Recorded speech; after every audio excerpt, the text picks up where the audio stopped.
Call the Village of Johnsburg, December 5th, 2013, regular meeting of the President Board of Trustees to order at 7:30. On the roll, Trustee Janis, Trustee McAvoy, Trustee Sisk, and Trustee Heeman. Here. Trustee Clemstein. Here. Stand for the Pledge of Allegiance, please. I pledge allegiance to the flag of the United States of America and to the republic for which it stands, one nation, under God, indivisible, with liberty and justice for all. From the floor, Mrs. Columba. I just wondered if anything further has come up since the second letter from the state's attorney to the village of Lakewood has come up. Has Lakewood done anything, or? No, we are meeting with Trustee McAvoy and I are meeting with the representatives from Lakemore on Monday. Oh, okay. Okay. And you don't know if anything from the Army Corps has happened yet, have you? Not definitely. I don't think we've had any notice, but they are planning on issuing the permit. I know, the attorney. We sent that letter, I think, out to everybody. We did. And we, Mr. Hudson and we sent letters to the senators and to the Army Corps. Okay. Yeah. So, Yep. okay, thank you. Basically, the Army Corps says, and they don't get into right-of-way issues or stuff, anything like that. It's just the effect that it has on the water. So. So the county hasn't come back regarding the right-of-way yet? Yes, they have.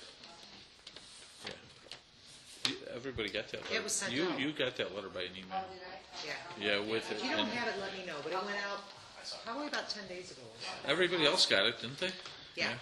Princess, he's got it. Yeah, explaining that the county owns down to the water and they do not expect anybody to use it. And I think all your neighbors, I hope, got it. We sent it to you. Right. Okay. Okay. Move to approve the omnibus agenda. So move. The motion by Trustee Heeman, seconded. I'll second. Seconded by Trustee Sisk. Discussion on the motion. Ed, I'd like to remove the minutes. Okay.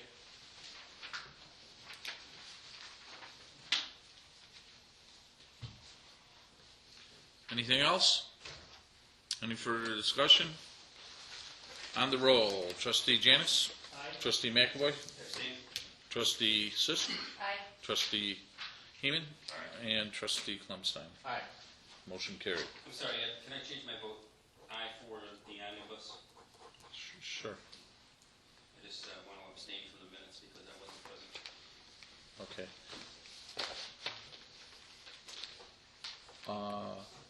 Do we have a move to approve the minutes? So moved. Second? Motion by Trustee Janis, second by Trustee Heeman. Discussion on the motion?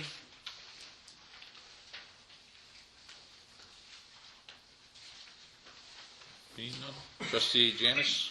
Aye. Trustee McAvoy? Abstain. Trustee Sisk? Aye.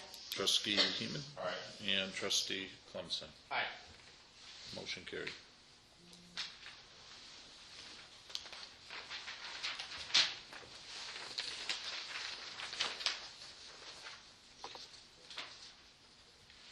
On the President's report, I'd like to thank the Community Affairs and Trustee Sisk for doing a great job with the Meet and Greet Santa. Well attended again. Very nice event. I think it worked out very well at the Community Club. Thank you letters have gone out. So it was well attended. Did we send a thank you letter to the Township Factor District? Yes, we did. Okay. Thank you. Yes, we did. Lakemore Boat Ramp, I think we talked about that we are going to do that next week. We've had concerns about our new sidewalks on Fairview Avenues and the snowmobile trail going through there, which we are addressing. Okay.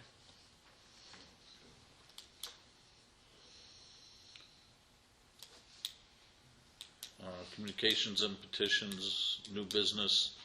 I think we'll start with John O'Brien's here to discuss the ice skating rink that has been planned for Rescue Squad Park. So, John? Hello, those who don't know me, I'm John O'Brien, pretty much lifelong resident of Johnsburg.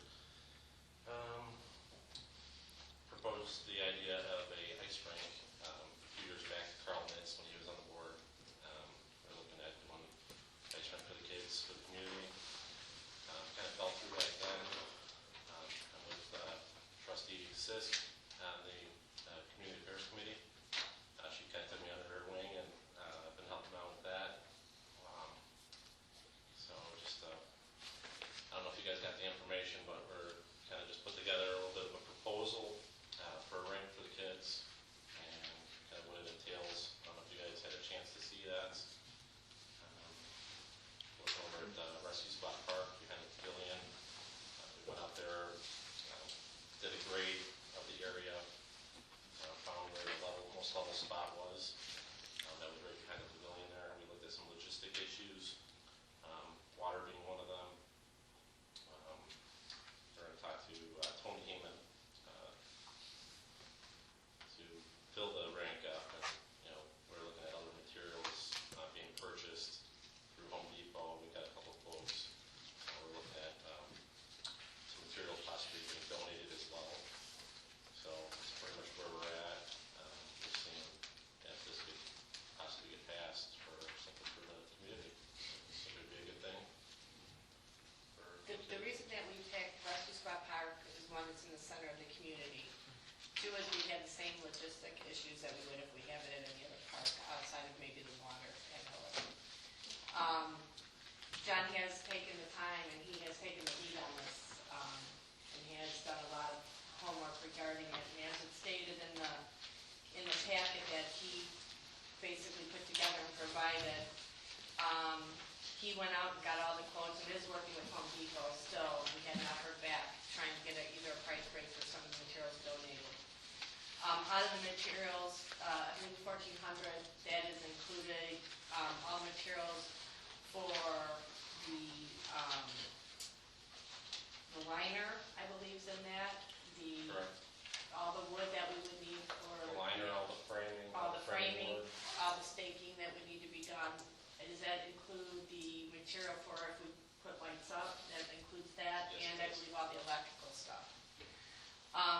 Right now, we have secured $1,000 that is being donated toward it. We're hoping that with the price break with Home Depot, that'll even cover more.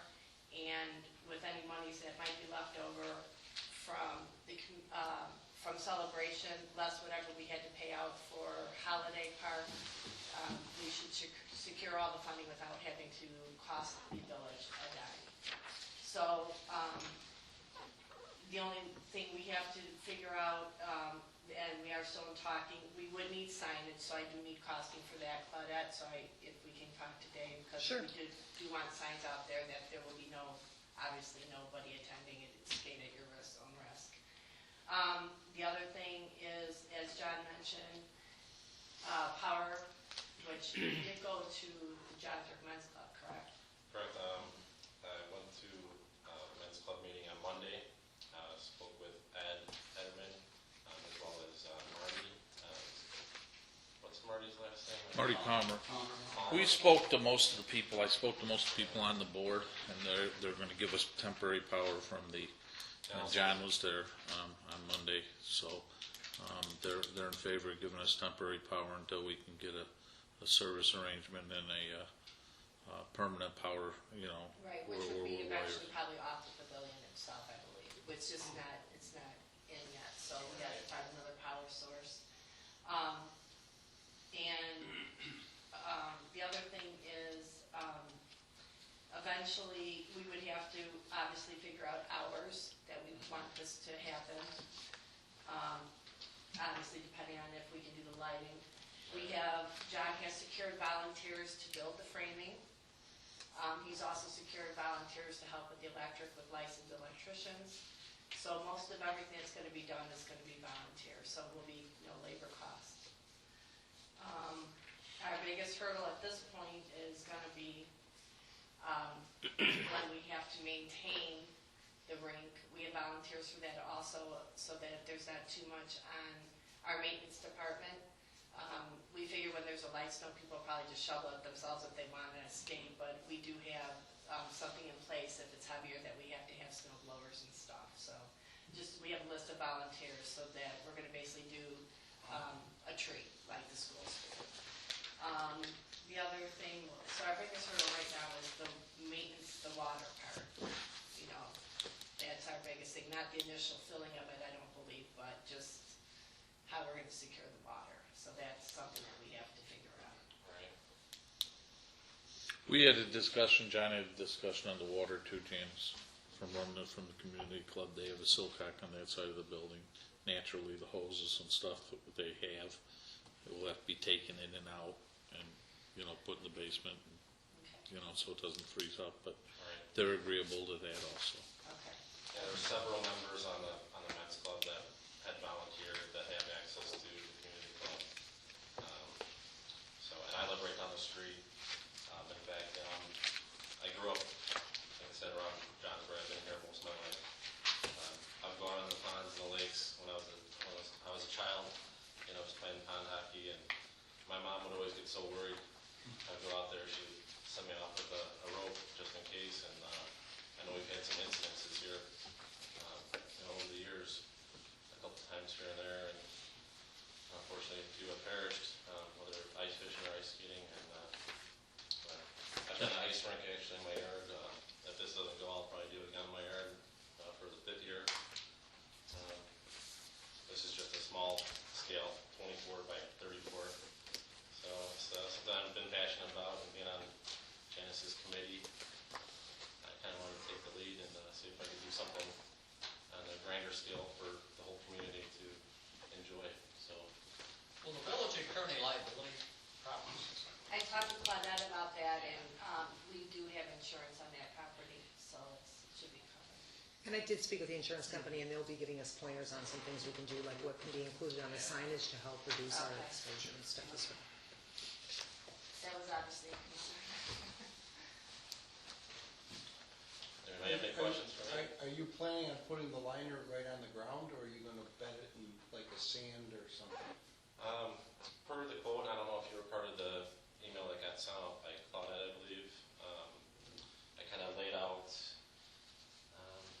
it'd be framed out with 2x12s. Got some pictures here. I got pictures. This Sure, is a but I mean, 40 the by liner 80 itself, foot is it rink. gonna, is it You're gonna not go on talking the about, ground? yeah, you're not talking about clearing the. No, this would not damage the grass or anything like that. It's gonna go right on the grass? Correct. Here's a sample of the proposed liner that we're going to use. Kenneth Calhoun, local farmer, also a member of Community Affairs Committee, brought up a sample here that we get relatively cheap, cheaper than It's a throwaway liner, Rick. pretty much. There's a company in Genoa City called Nice Rink. They make rink liners. They get pretty costly. Not to mention if they're damaged, they're kind of hard to repair. For the most part, they don't guarantee that a ripping or whatever, even how expensive they run, so we were trying to look for other alternatives that may work. So this one here, on my right, is a 3D scale 40 by 80 rink with posts for lighting.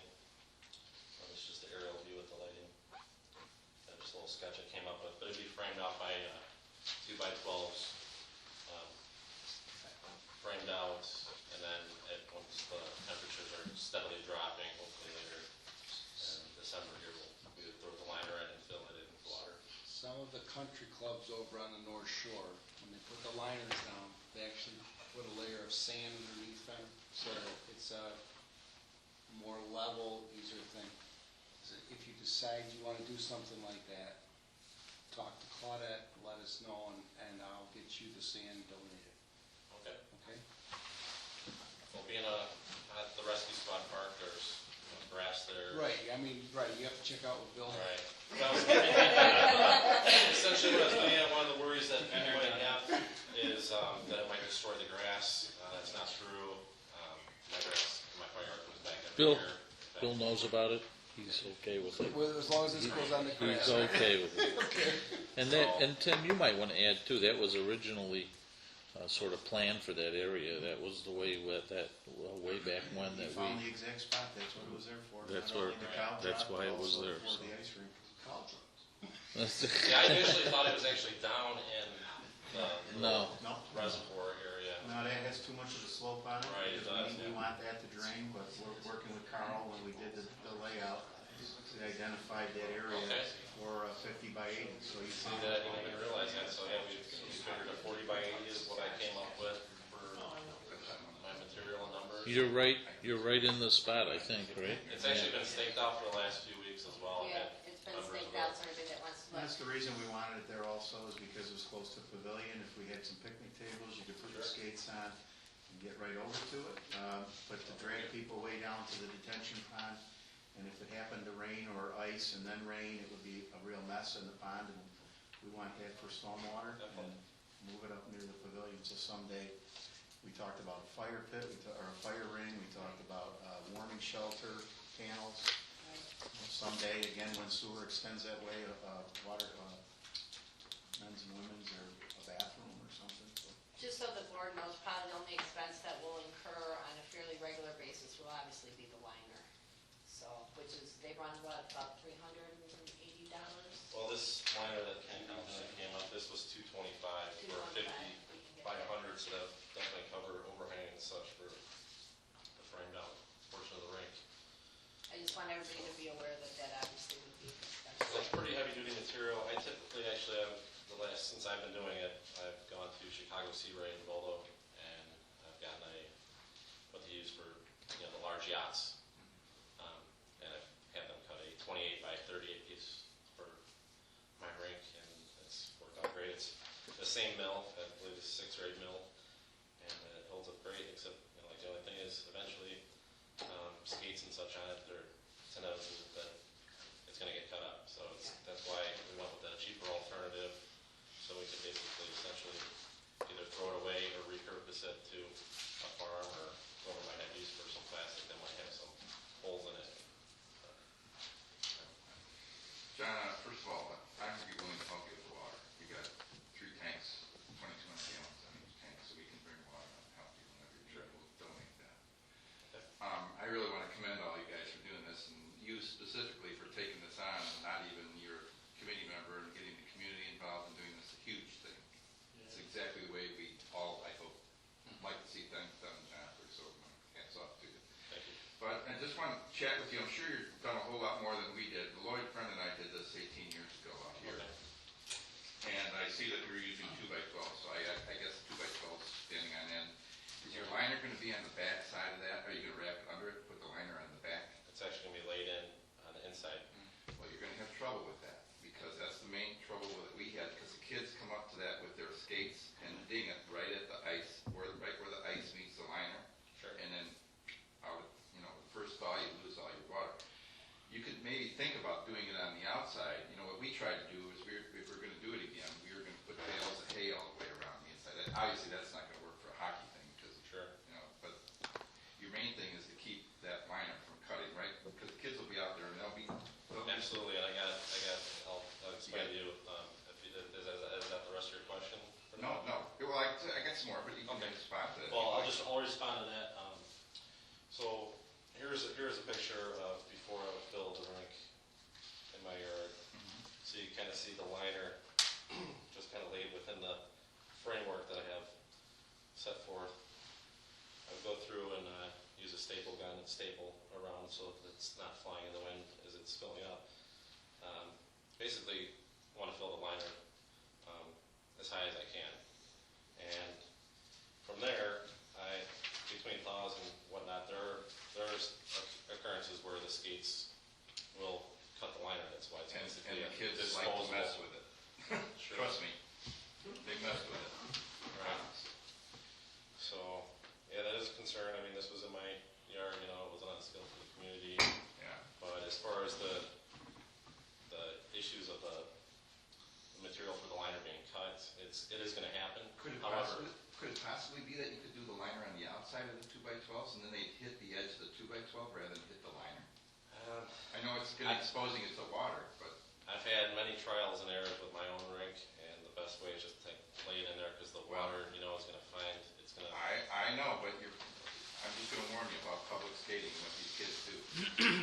You're- Tim, you've probably seen tons of ice skating rinks, what do they normally do? You could look on videos too, there's nice rink. When we did in McHenry, they dedicated an area, they actually created an earthen berm, and then they basically just, when it froze, they filled it, and it has like a gate valve on it. That's if you're really serious. If the about soils this. won't absorb the water. Right. Other communities have actually purchased the plastic Yeah, I liner, saw they that. flood that. It's a combination of what you both have done, or what he's proposed. That's what Antioch and other towns have done, and We had a big problem with it rips, you know, I'm Well, glad you're he's- going with the disposable, because that's what Right. they've done. It's basically Right. throw it away, don't buy the expensive stuff, couple $100 every year. But the higher up you fill it, like he said, we've seen, as flush as you can get to the top, even if they Right. nick it, ding it, and then if it thaws a little bit and goes down a little bit, so You're what? still not losing You still any. got 6, 8, 10, 12 inches of ice. Exactly. Thank you for explaining that a little bit better. Proposed. You So- put, That's pretty you were, So pro- how much water do you, how thick you're gonna try and make this ice? Well, there's.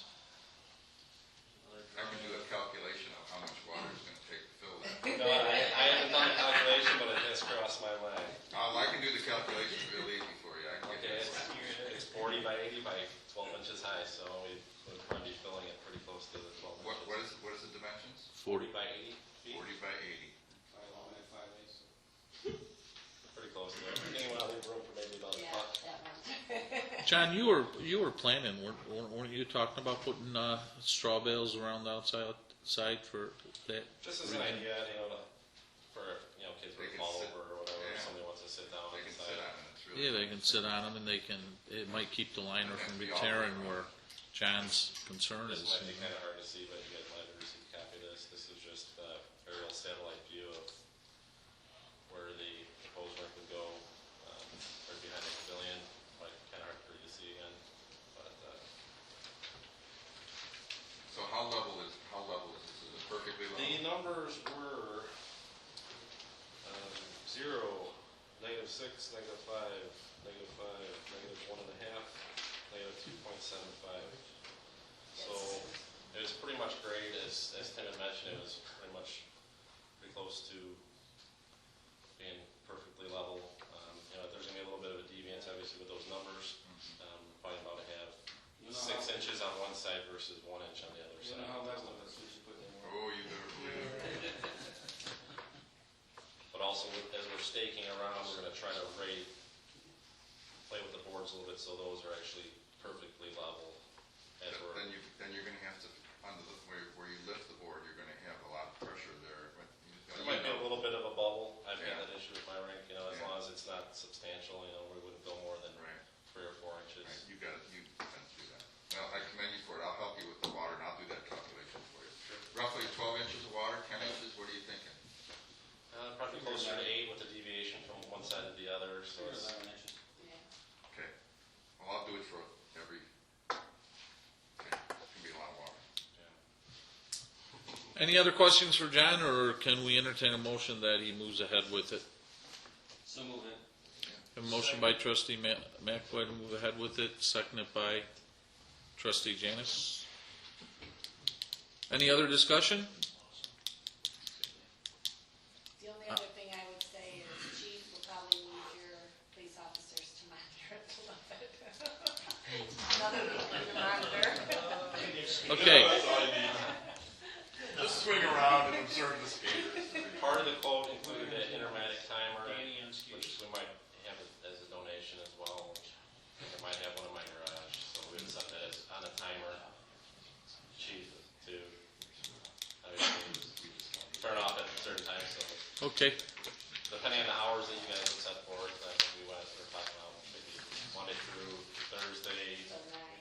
till 9 p.m. I don't know what time you want to, but then maybe Friday and Saturday till 10, roughly. Great job, John.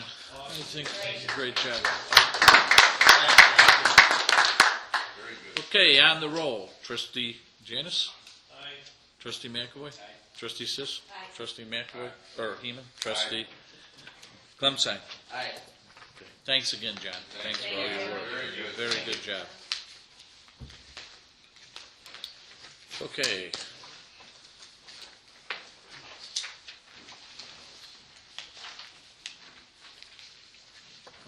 you want to take the lead on the Sure. levy, Be and happy to. Lori is here to help with the levy and explain to everybody what's going on?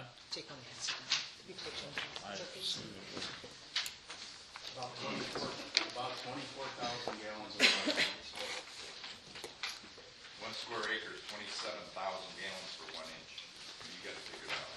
Okay. I know it taxes my well pretty good every year. Yeah. It's like 24,000. You still going to do your own, John? I would do my own if this does not go through. I will. Well, it just went through, so, Okay. okay. Very good. Thanks again. Thank you. We can invite the village kids over to your house.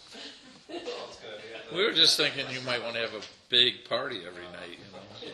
I wanted to do this for the community. So Yeah. I No, thank you. put on It's a effort, great so job. on the street, so. Okay. Ready? Yep. Okay. All of you in your package should have received a draft copy of a tax levy ordinance. You'll recall that each year we need to do an ordinance that we pass on to the county to direct what our tax levy will be for next year. This will be for the taxes that are collected by the village in June and September of next year. The ordinance that was included in your packet reflected an increase of a 2.5% increase. 1.7% of that increase represents the CPI, and then the remainder 0.8% represents an estimate of new growth. If you recall, taxes, we are in a tax cap community, so taxes cannot go up greater than the CPI or 5%, whichever is lower. And in the ordinance, the increase that we're reflecting, the ordinance indicates where we're directing those monies to be. The only change in this ordinance compared to last year's ordinance, it directed the entire increase, which I believe was about $25,000, to the police pension line item within the levy. So before we talk any further about the ordinance, I just passed out a little document with some bullets that I'd like to review with you guys to give you some facts when you're considering the levy. The 2012 levy, the one that we were collecting this past summer and fall in 2013, basically provided for a rate of .005051, extending $1,022,425 in taxes. You'll see in that first line item, our EAV was $202,420,240. The county goes through each year and they estimate what they think our taxes are going to be. So that next bracket of information that I'm showing you there is what the county is estimating. And there's just some factual points that I've included in there to show you not just the total EAV. You'll notice that they're projecting an EAV meaning equalized assessed value, is going to decrease. And also they're estimating growth of about $495,000.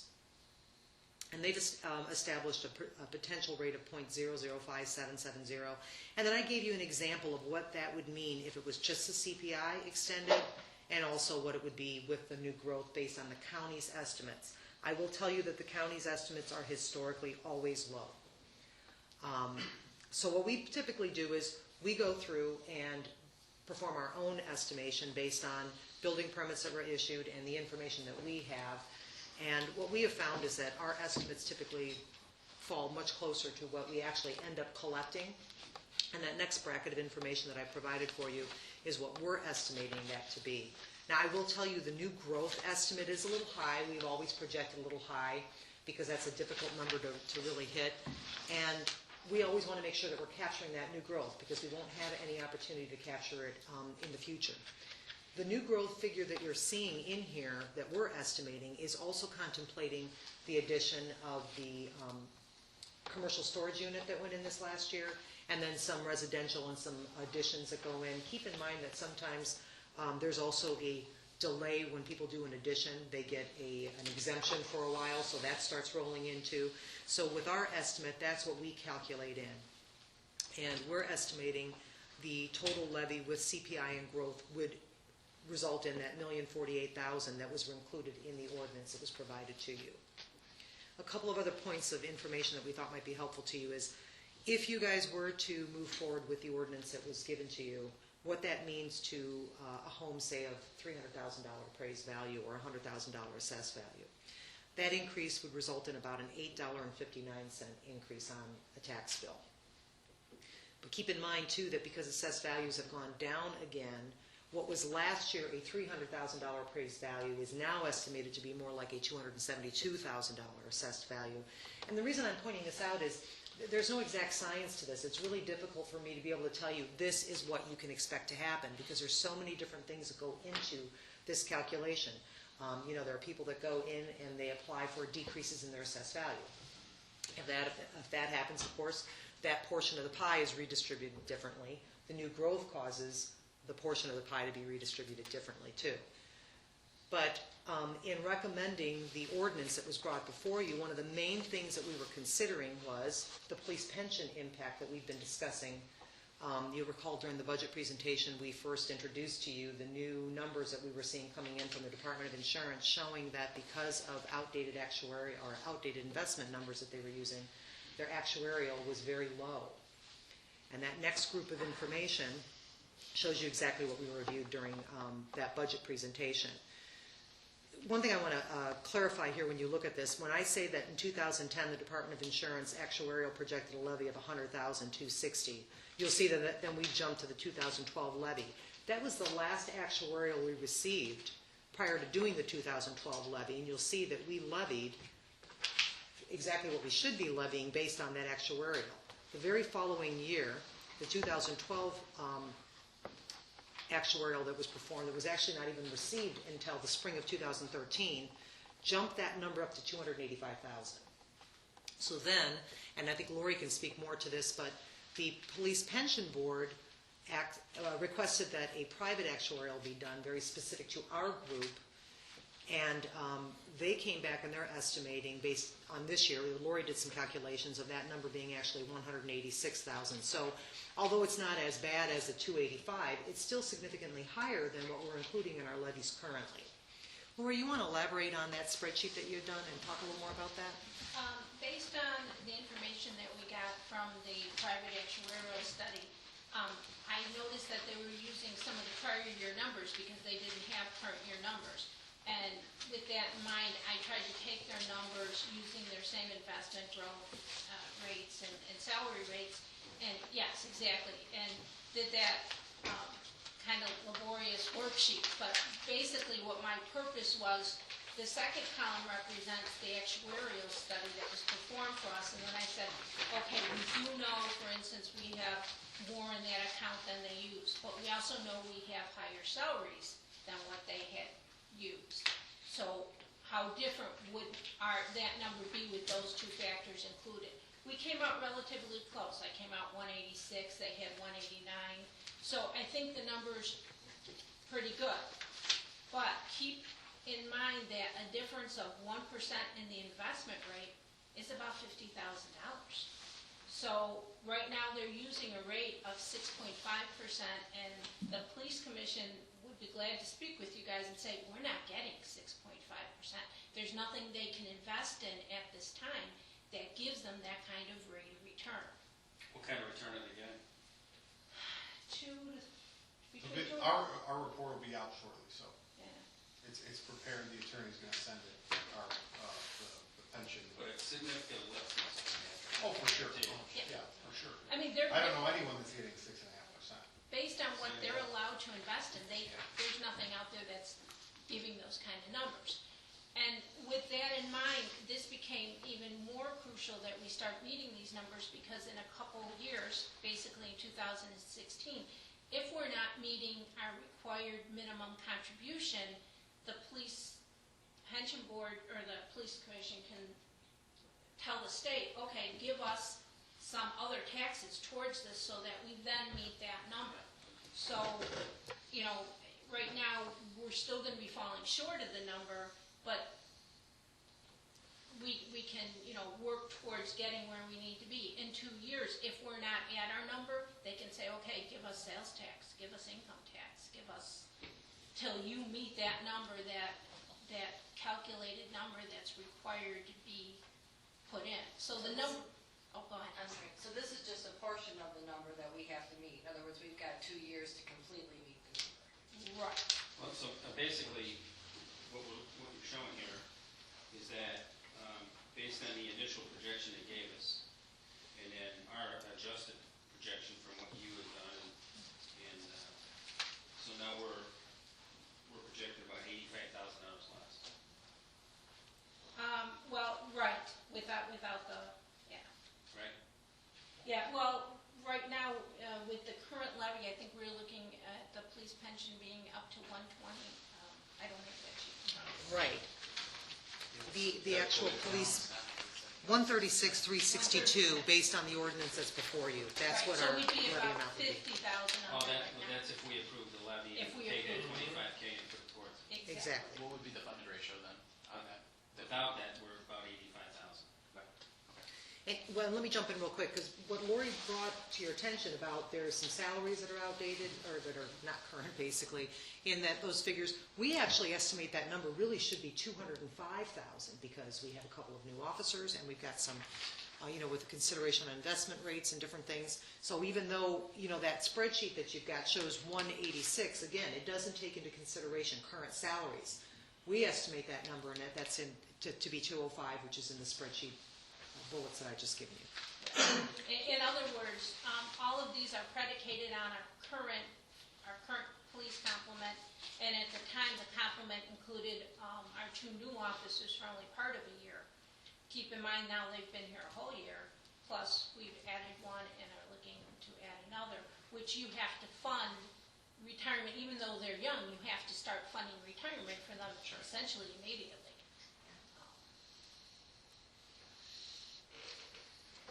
We have a separate levy for the police pension, right? There's a separate line item, yes. Is that a separate levy that we can place on that line item only? Or is it? Well, no, yes and no. Basically, you direct where you want the monies to go. So for example, via this ordinance, if you do an increase or make any changes, you direct it via ordinance where those monies will go. And that's where it has to be spent. Okay. So basically, by putting the $25,000, we know we're making a really wise investment by putting it to the police pension. Right. Well, it seemed to make sense that that's where those funds, if you're going to be putting that money in, that's where it should go.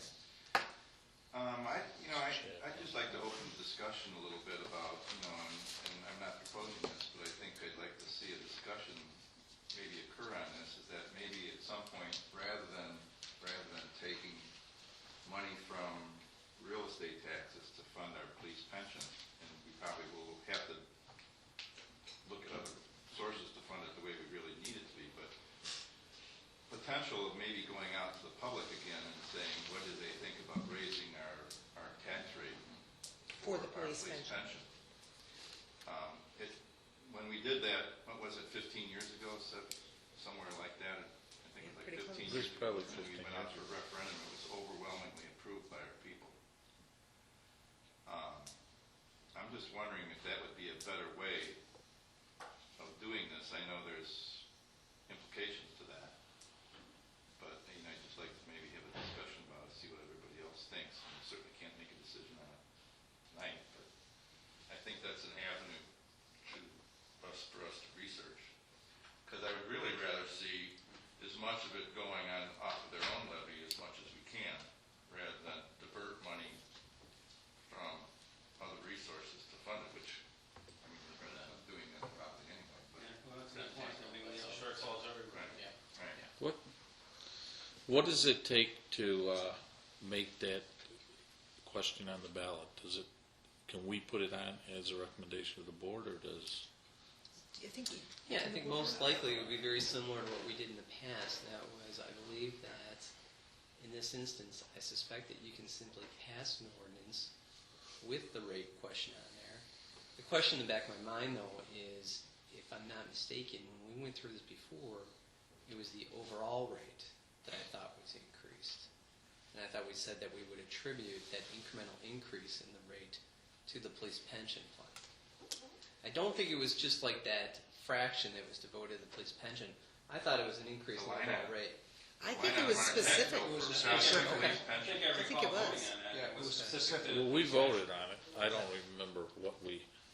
We still have the paperwork that established the question on the ballot, and we can Okay. take a look at that and see how it was set up. Because, well, the question was, is were we going to establish a police pension? And if so, we were going to need this extra thing, and that was part of the question. Should we do this by establishing an extra amount on the field? That was the way it was worded, if I remember correctly. So I suspect that the passage, placing the question on the ballot, is not that difficult in this situation. It could be just a question of adopting an ordinance. The difficulty is going to be the education campaign. Well, I think we can really make the case that we are stretched for our finances right now, and by taking money, whatever we do with the levy tonight, one way or the other, there's, we'll be taking money from somewhere, diverting it to the police pension, and, it would be, the cleanest way from my perspective of doing it is having it covered as best as we can under its own individual line item. Dedicated. I like that, John. Yeah, I do too. And, given the history of our community support for our police force, I mean, that referendum overwhelmingly passed by a large, large margin. I don't know if our residents feel the same way. It was a lot different economic times, that's for sure. Exactly. That's So, true. Well, that also comes into play about But- the whole levy itself, is the economic times that we're Right. sure. dealing with right now. I mean, Lori's, I agree with you. the actuarial cases, we can make a really good point on this thing, because this is mandated on us, and there's been changes that that have forced us to adjust now. And it's gonna change things. We're gonna be taking money from other resources to do this. So if you put the question on, that would go on in April. If they say yes, then they would actually vote on it in November. So now you're at the end of 14, you're getting ever so closer to 16. What happens if they say no? I'm just, Well, I I don't know. think John has a good point going forward, so that when the tax levies come up every year, we don't Right. have this situation. Right. But obviously, for this purpose tonight, it's still an issue. It's got to be discussed. I think, we have to look at it. I think John's idea is a good idea. Put the question out there. I mean, if we can fund it separately, that would be a better way to do Fund it, on its own merits. on its own merit. Which is what you try to do with everything. Right. Which Because it takes the pressure we off got to the other remember that resources. when it was passed 15 years ago, that 6% was probably a low number. Right, it was. And that was probably realistic, but now it's, And it was actually realistic up until 2010. We were always able to fund that levy request, or the minimum levy request, within the numbers that we had worked with. I mean, we might have to adjust a little here and there, but we were never this big of a disparity.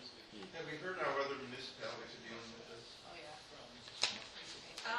Yes, Been in the paper every day. yeah, and there are some that just aren't dealing with it, which turns into big headaches for them. No, this is definitely all across the board in municipalities, and it's no fault of, it's more a fault of the calculation and what people have worked with over the years. It's just that with the new legislation, now you really are, we've always had, been given extensions, so you have a couple more years before you have to start doing this. Well, those extensions are now going to be up in 2016. My take on reading that actuarial report kind of made it sound like they were funding it, same philosophy that is used to fund Social Security, where the people that are working are paying for the people down the road, and they want to stop that. Well, they were also using, remember, I think we talked about this previously, I mean, they were using the average age of death of being 74 years old or something, and we're we're into the 80s as far as average, so that's what they changed a bunch of the calculations last year. But they talked about real-time contributions rather than, contribution for real event rather than contribution for something that's going to be paid off 20 years from now, and then trying to do the calculation that way. And it's always horribly underfunded when you do that. And I think some of the legislation that's coming in the 2016, what I think the catalyst for that is there are many municipalities that do not have a levy, and they're choosing to not fund it at all. So the state, so Springfield is, and again, Gordon, correct me if I'm wrong, but they have to do something to force the municipalities to contribute, because by statute, they're required to fund it. So I think that was more of a response to the communities that don't have a levy and are choosing to not contribute. So do you think, and I know this is this is a question none of us can answer, but I'm going to ask the question anyway, you think the state's going to help resolve that issue? Because they were going to have to come up with a resolution to solve this with some assistance of some sort of, whether, creative way of creating, Well, look what they've done with the rest of the pension fund. I mean, There's your answer. Right, and I think there's a lot of pressure with TRS, and they have a lot of lobbying power, the teachers' retirement system and state of Illinois retirement system. I think they have a lot of lobbying power in Springfield, and they're probably preventing some things from occurring, because, again, there are different divisions of pension law. Police and fire, we fall under the downstate pension system. And I think, what you'll see is our contributions will start to go up, but I think again, through TRS and SERS, they're going to have to start paying. I mean, that's even in the news, of them having to contribute towards their pension, which they currently do not. Where we contribute nearly 10% of our salary towards our pension, and I think you'll probably see that increase in Springfield. But there are certain things that have to occur. That's not true. My wife she's about ready to retire from TRS. Right. And she's been supplying like 9%. Is it 9? Okay. But Kevin, not all schools are doing that. Some of them are funding that portion with local taxes. It depends on the district. Right. And I know my dad was in service, the state of Illinois retirement system, and he didn't contribute. I think if you look at John's question that the state's going to solve it, I think we can all sit there and honestly say no. It's not going to happen. I mean, they're trying to throw the teachers' pension back at the local districts. I mean, if they could figure out a way to do it and get away with it, they would be doing it. So. I think they're going to adjust these things somehow. Well, the state Supreme Court said it's unconstitutional what they just Well, they have to have a constitutional convention, which was voted down the last time it came up. It can only come up, every 10 years? So that'll come up again, and there'll be probably more public support. So let's get back to the question at hand with regard to the levy itself, right? So I guess, where does everyone feel with regard to the levy? We're discussing about if we approve this, where we want to put the money. But, what's our feelings about, approving a levy? I'd love to see that 25K go to roads, but, I just want to bring it back to center here a little bit. Well, I'm going to be real outward on this thing. I was asked in the last election, I made a commitment to our voters that I was going to support a flat levy. And that was printed, it was public, and I was elected based on how I believe partially. I guess the question, the question that I'm struggling with is this police pension. I see the urgency here that's before us, it's coming before us.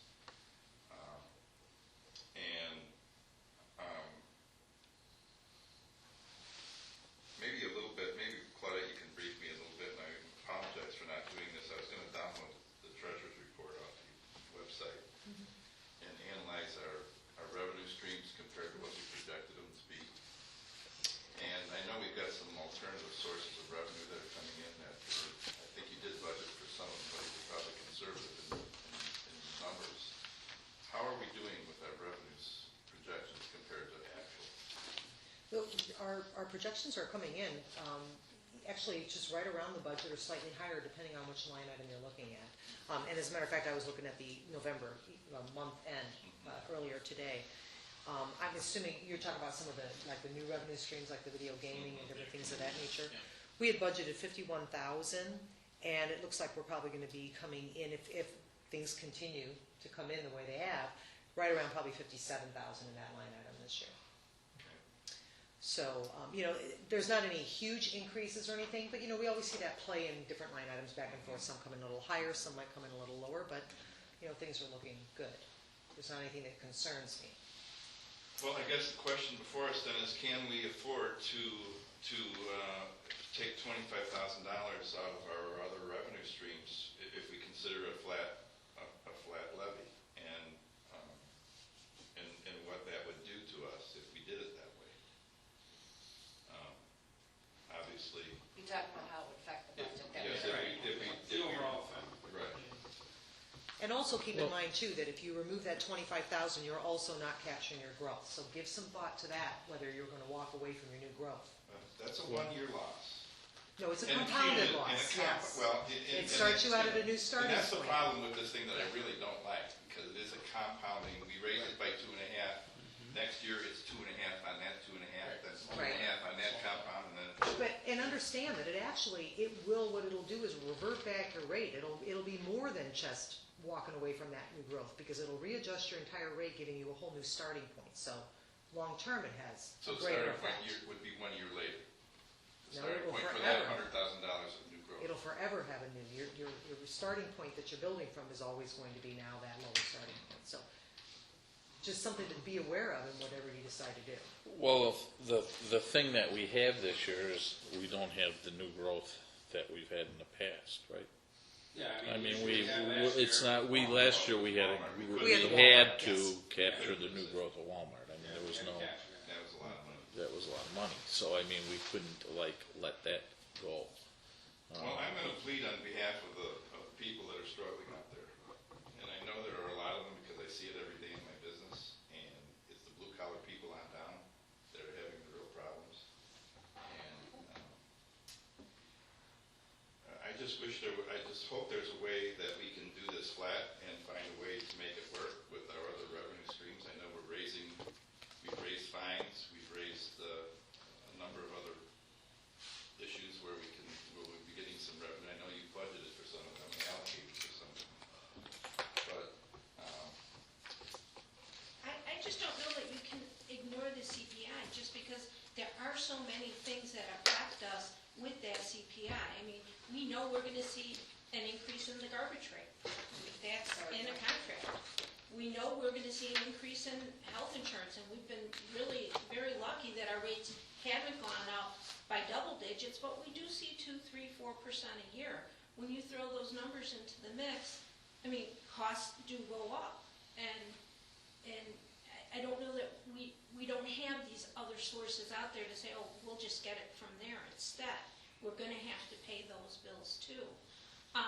If you leave the levy dollar amount flat, yes, people will see a decrease in what they pay the village. They may see a $10, $12 decrease in what they pay the village, but they probably won't even realize it because they're going to see an increase on what they pay the school, on what they pay the township. I understand that, but we're doing our part to minimize our portion. I think that's and I understand the CPI, and I'm concerned also about our health insurance. I think that's a potential real threat for us, because we're being told with our Obamacare will affect us at our next renewal, which is when is In it? this summer. And just to give you an idea, because I have some information that speaks to what Lori was just talking about. When we look at our health insurance, we've obviously worked really hard over the last few years to try to maintain or contain those rate increases. But the rate increases we saw, if we did not make the changes that we made, averaged out to 23% a year. I mean, we were looking at 20.9, 9.2, 36.44. We're talking those kind of percentages per year. Now, did we end up having to take on that kind of an increase? No, because we changed plans and we did things Right. You differently. changed plans, you increased your Contribute. deductible, you increased your Everybody contribution, Exactly. so it still costs. Right. Well, exactly. But my point is, that's just one of the items. We've actually been pretty fortunate when we look at our property casualty insurance. Again, we went out to bid. We, just did whatever we could to help contain those costs too. But even this year, now, we usually budget a 15% increase, and we hope it never comes in that high. But we have seen years in the past where it has. Our renewal is looking really good this year, but we're probably still going to see at least a 2 or 3%. you're always going to see something. And we know the garbage contract, even with something that's going to be, we're going to discuss with you guys more in January, is that there's been a proposal for a contract extension with a increased reduction compared to what we have through waste management moving forward. But even that increase is 3%. We're currently at a 3.5. So, and that's pretty consistent industry-wide for garbage. Those numbers mean about, close to $12,000 a year just on the garbage contract alone. Well, the root of the issue here is really, being able to grow the village, economic development growth and some sort of residential growth, and coming up with creative ways to try and make that happen is really in our long-term best interest in our schools. Because with these declining populations, it's hurting us with our state contributions and also the schools. So we really need to really work hard at trying to figure a way of come up with some creative ways of doing the right thing to bring more business to town on Route 31 specifically, I think. And see if we can do something with encouraging residential growth, whether it's decreasing fees. Of course, there's a cost to do that, and it's, that's a revenue in the wrong direction, but we got to be careful in doing that. But, I'd rather see us do everything we can to see us grow this village, and I think we're on the cusp of the economy starting to improve, where we'll be able to start doing that. And I think we really need to focus in on Route 31 real hard, but the economy drives that. So, but I just saw in the paper today that Lakemore is moving forward very aggressively with doing some research in creative TIF district. On 12 and 120. And, I know those are very difficult, and I know those would be very hard for other taxing bodies to swallow, and it has to make sense in order for it to work for everybody. And the growth has to be there in the future, but, I think everybody's doing it. Everybody's doing it, and if everybody's doing it around us and we're sitting here flat, we're going to get run over. So, I think we just got to start thinking that way. And all I'm doing is trying to paint a picture for the future where we can grow the village and I'm trying to make a case for a slight levy. Well, John, I'm with you, because, where does the buck stop when it comes to the taxpayer, When does somebody step up and say, we're not gonna raise taxes? Right. And I understand District 12 is approved their levy, and other municipalities around us have done that. But I'm just saying, once we have, drawn a line in the sand saying, we're not gonna do that, it's not the right thing to do. Particularly the way the economy is right now. That doesn't mean, we have to do it. We can't do it every year. There's no question about that, but. Even though it's $8, and politically I could really care less.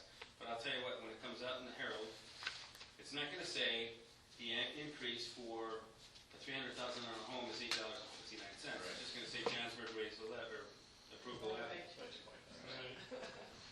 another increase, putting it on the taxpayer's shoulders. So it'll be read, sure.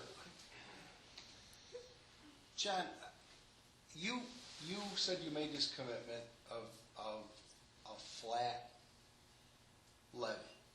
And I was premature to say that, Okay, but I'm but- committed to that.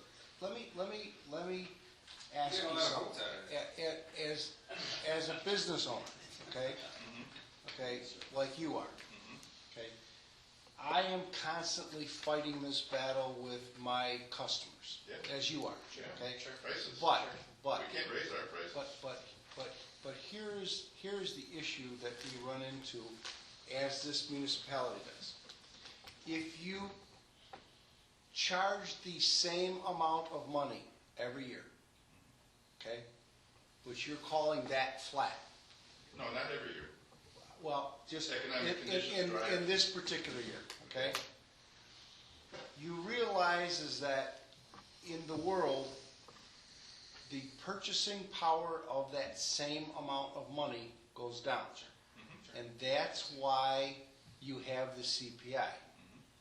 And my argument to my customers And I believe it's the same thing to the taxpayers and the same thing to this entity. As long as you only are keeping up with the same purchasing power, which in this particular year is $8 on the same house, okay? But John, otherwise, no, wait a minute now. Otherwise, what you're actually doing is you're not staying flat.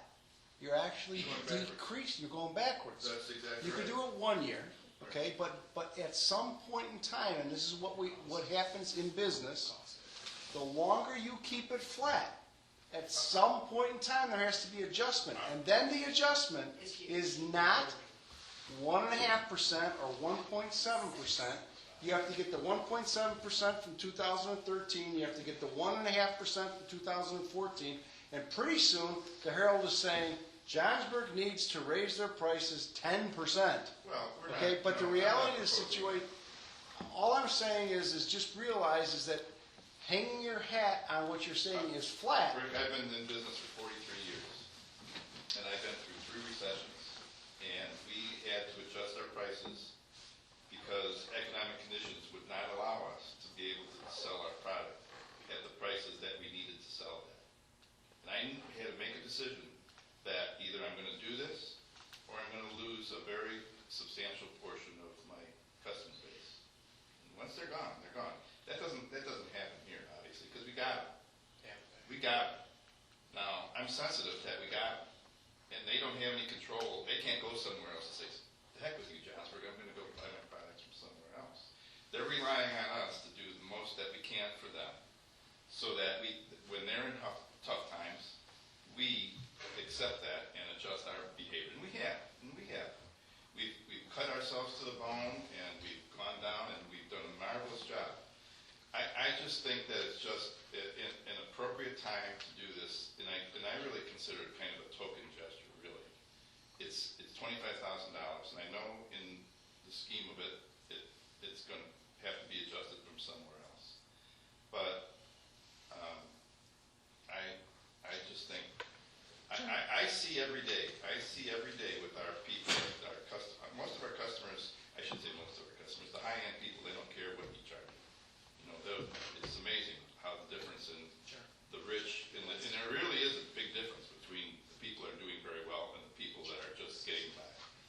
And the people that are just getting by are just, clamoring for us to help them, and we try as much as we can. And, I'm just sensing the issues that are going on with all these people with paying their taxes, and I know it's $8 to drop in the bucket, but I think it's a powerful statement by us to say we can do this, and then there's absolutely no guarantees. It probably won't happen in the future, especially when inflation starts occurring, and it's going to start occurring probably next year. John, what are your thoughts about, because I think we all understand the desire to try to see if we can find an opportunity to save the residents' dollars. What are your thoughts about looking to other areas to save them? Because of the compounding effect the tax levy has. We've talked a little bit before about, we've been looking more Well, see, closely that's at the part of the vehicle problem. stickers. And, There's $5. pardon me? There's $5 a car. Yeah, well, I mean, What I'm saying is if we go on the pay, if you get rid of the vehicle stickers, it's $5. well, vehicle stickers are probably $20 a household instead of $9 a household. Or Well, more. I'm saying per car though. Probably or How will you more. replace that revenue stream? Well, and that's what I'm saying, you're talking about new revenue streams that are out there. I know you and I talked a little bit about. Well, for one thing, I mean, the $68,000 plus with video gaming is a big number. I mean, that's more than we're making on vehicle stickers, The other thing is, if we hold the levy even, we have that $60,000 that we didn't plan on, okay? And, maybe we consider 2-year vehicle stickers. So, Yeah, I'm absolutely against I don't know. Is there other sources there where we should be thinking out of the box and coming up with different ideas of? And I think John hit it previously. The big factor here is to grow the village, and we have done that, and we have cut things down, and we cut way back a few years back, and now we're trying to be even and fair and try to make it work. So, you know, I mean, there's all kinds of things there that we have to think about. And I don't know, is it, you know, does some of those things make more sense for the individual? You know, obviously the Herald says we raise the levy. Does it make more sense that we are saying, you know, the video gaming money goes towards the street lights than the vehicle stickers? I mean, because you're talking about replacing revenues. We've taken in an extra 60,000. We're talking at least, like Janice says, that when you talk vehicle stickers, we're probably talking at least 2 cars a home, I would think, probably, and on the average, you know. I mean, is there places we should be cutting and looking at revenue streams, other places, you know, that would be a bigger savings to the average? Now, I'm not against holding the levy because you know, it's flat this year anyways, basically, when you're looking at it, it's flat, you know, I mean, so, but what are those other alternatives that we should be looking at that we can save dollars? You know, now, so is the levy does it make more sense to take, you know, make changes other places and save more money for the person, for the residents, or does it make more sense to save them the $8 in the levy? I don't know, I'm just throwing that out there I as can't buy into getting rid of the idea. vehicle stickers, because that's a loss every year from now into eternity. And that revenue is gone, and unless we offset the revenue being gone with you know, having a person gone, how are we saving it? We're gonna have the same amount of people here, whether we have vehicle stickers or not, right? But we already estimated, and again, just so you know, the finance committee is looking in-depth at this, but even from the budget numbers, which were really rough numbers, at best, we're bringing in $25,000, at best, and I seriously think doubt it's about even that. that. But then you gotta think of labor time. Yeah. Labor time, we talked about this, because it's the time you put in, what are we really making? So what are we gonna be doing with that labor if we The don't? question is, are you gonna remove an FTE? Yeah, are we removing a person? We gotta remove a cost. And- You're still gonna have this, it's some cost. Yeah, the fixed costs are there. And John, we talked about, and this is why the finance committee is looking at it more in depth, because we're putting together a whole list of all the things that we are unable to do because that individual for, 3 months out of the year is just doing nothing but doing this. Well, as long as that person could generate $25,000. I think that can very easily be done. Well, I think Because they it's have not to just prove to about me. that one person, John, it's about the disbursement of duties and work I across everybody. fully understand what you're talking about. I think there's this impression, in fact, I think the statement was made at the budget review, that there's this impression that there's somebody here that all they do is sell vehicle stickers. No, Which- I know that. I fully Which is far understand from that. true. But what I'm trying to get at is if we lose $25,000, we give the vehicle stickers up. That's $25,000 every year. We're only giving $25,000 up for 1 year. Right, and what we're saying is by the time we're done with this complete review, I question whether it's even $25,000 you're losing. I question how much you're actually, you know what I mean, by giving them up. My question is, how much is it costing us really to Right, do so, vehicle well, stickers at that's this what, point? needs to be done, is a cost analysis. And that's what we are How doing. much time it takes for us to maintain the vehicle sticker program. And where that person's time would be better spent, and what the revenue stream. And with the revenue, And that's exactly, If we that's what I can said, offset- that's exactly what the finance committee is doing. if they come up with $25,000 by doing that, it's magic. But John, you're losing the 25,000 every year in the future too.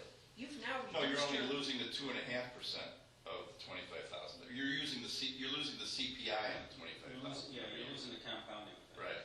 No, because your dollar limit is the starting point next year. Right.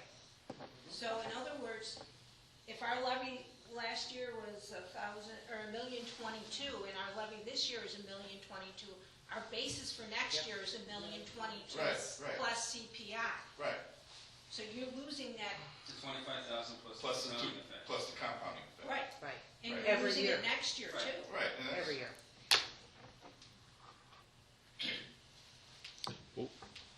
Well, the only advantage we have this year is we don't have the new growth that we had captured in the past. Exactly. Okay, and so you're looking at saving somebody $8.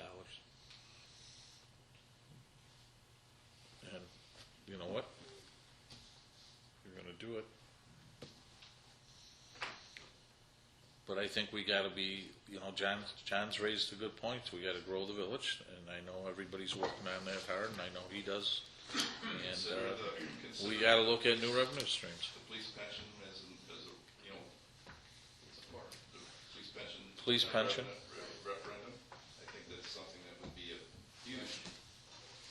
People look at it too, as being a realtor, people look at what's their total cost to live somewhere. And that's, I think John's making a very good point, but when people ask me, when I'm showing homes in Johnsburg or McHenry or other areas, they say, well, what is the real estate taxes? Now, mostly they understand it comes from the schools, everything else. And we control a very small portion of that, but it like what we're saying, if it goes out in paper and we do 2.5%, you might drive growth away, because people are gonna get scared. They don't understand that whole image of it. So some of it is a political play of how we move forward our image. Now, of course, we need our dollars going forward, or else you're kind of what Rick was saying too. You're kind of taking away from costs later on. If you have currency, it keeps going down in value, so it's always going to be less. So it's a tough decision what you have to do in that point.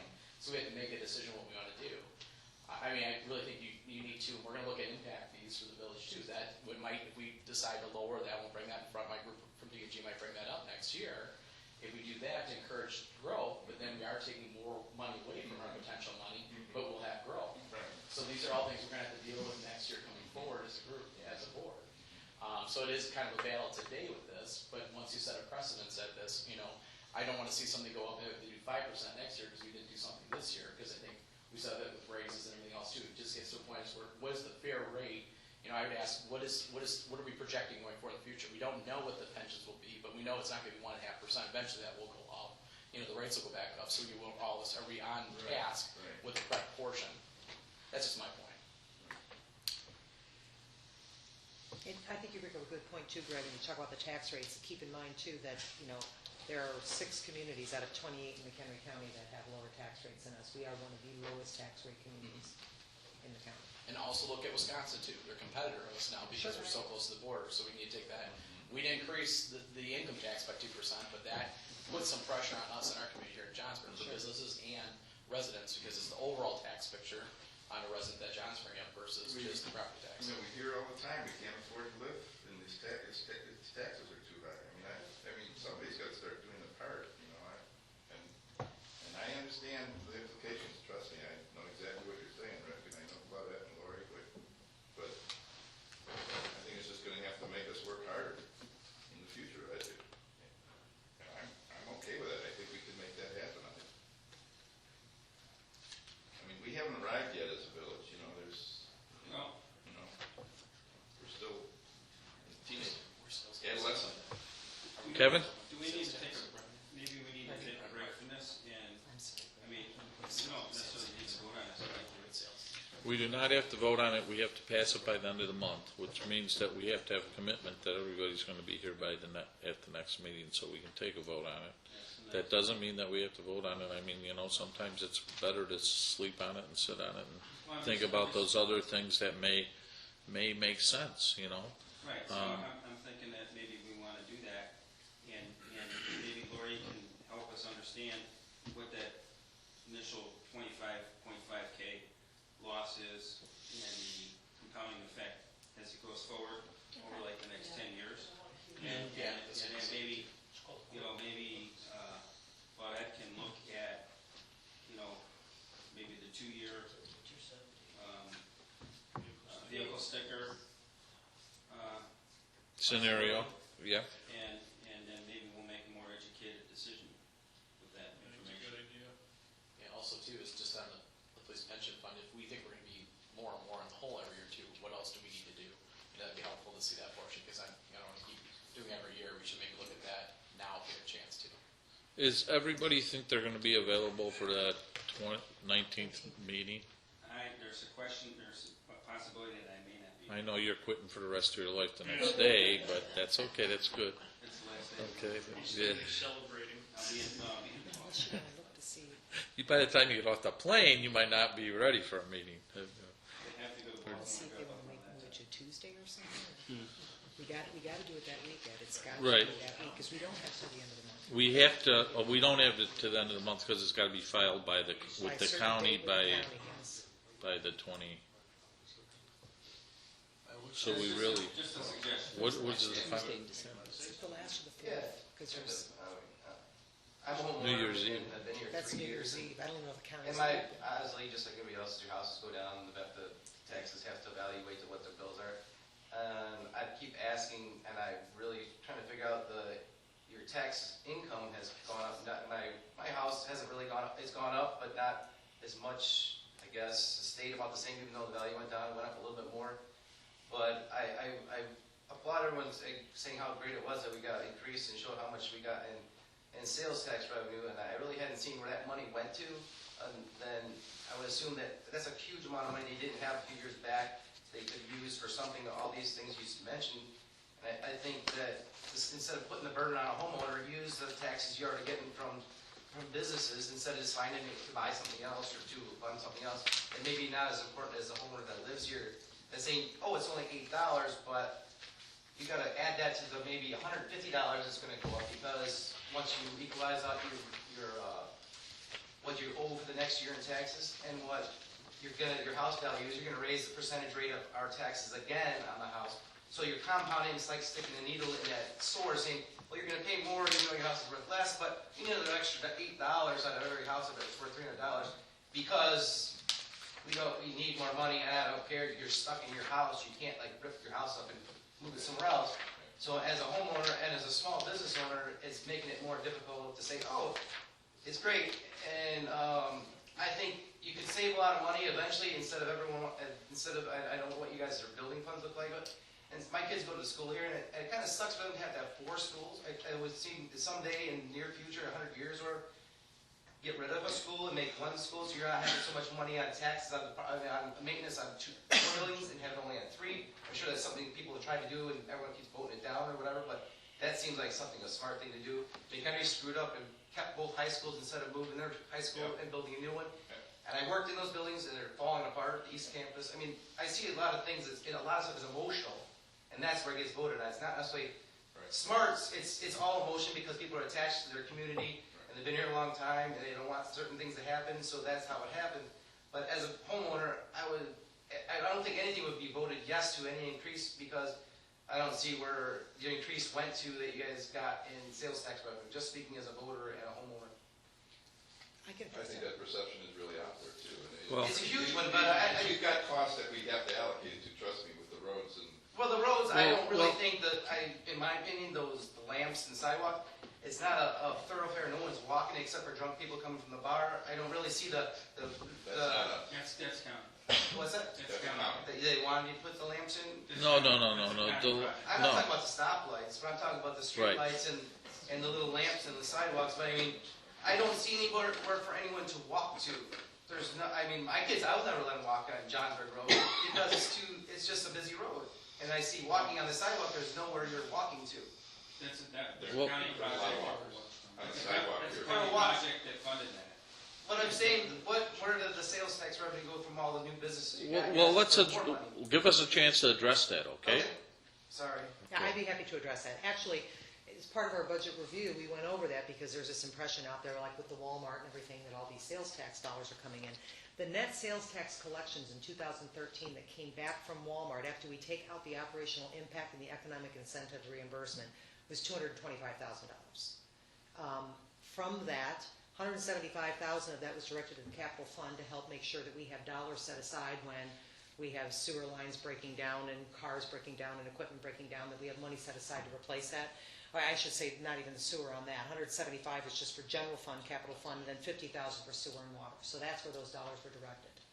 $225,000. So And we're also- 650, okay. only 200, but No. that's what we were told. $225,000 after an operational impact of $153,000 and economic incentive reimbursement of $356,000. But next year you won't have all the reimbursement to pay again. No, that's. So then you'll have that No, 300 it something. No, that's a dollars 14-year No, it reimbursement. continues. What's that? 14 years, Okay, until a certain dollar amount is hit. It's $4 million or 14 years. okay. But I'm saying that you still had a positive flow to that went to other things that you felt that was more important. Well, no, besides that. it went to capital. It went to basically the savings account that you use when all of a sudden you need a new roof on your house. You have to have some money set aside. Except nobody that owns a house.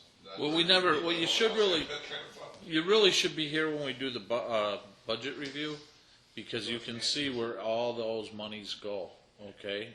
It's broken down, so, up until now, we, in order, and to get some of that economic growth, okay, the water system, the sewer system, and all that.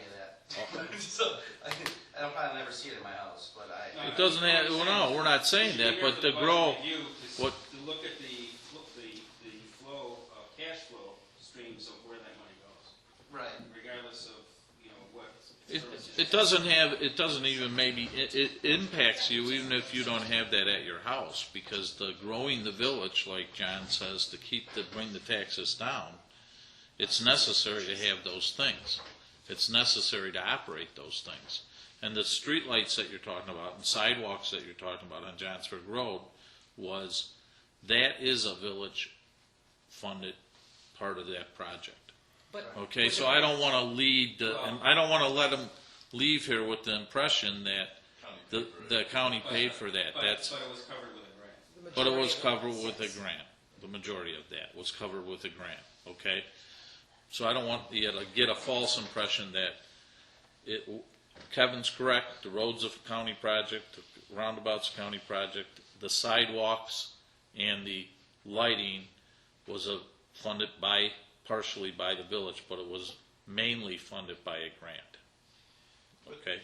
You know, but this But I- gentleman brings up a really Oh, valid no. point, because the perception is out there that we did get this money from Walmart, and it did help us Sure it did. with our capital fund, which we would have had to take it from some other money to make this work, or not defer these things. So we have benefited from that, and he's saying, well, how did I benefit from that? Right.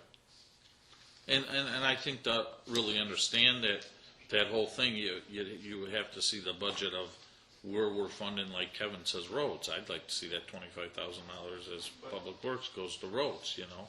But we do have on the website that presentation and Right. information.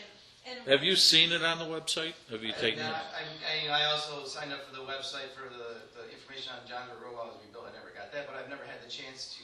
I have little kids. I don't get to go on to look other than work and take care of my little ones. I don't have time to go look on it. But no, I have a small, like I said, I have a small business, and I've had to adjust, and I know the government can't adjust on their prices. They don't say, well, my pension went down in half, and it's finally growing back because mutual funds have gone up, and it's growing back on its own. But I don't know how your pensions are invested. Mine aren't saying that I can get $1 million when I retire. It's whatever's in there. And I'm not picking on the police department. I'm just saying in general. Especially my wife has a teacher's fund, and that's kind of, we have a retirement on our own because who knows what that'll be.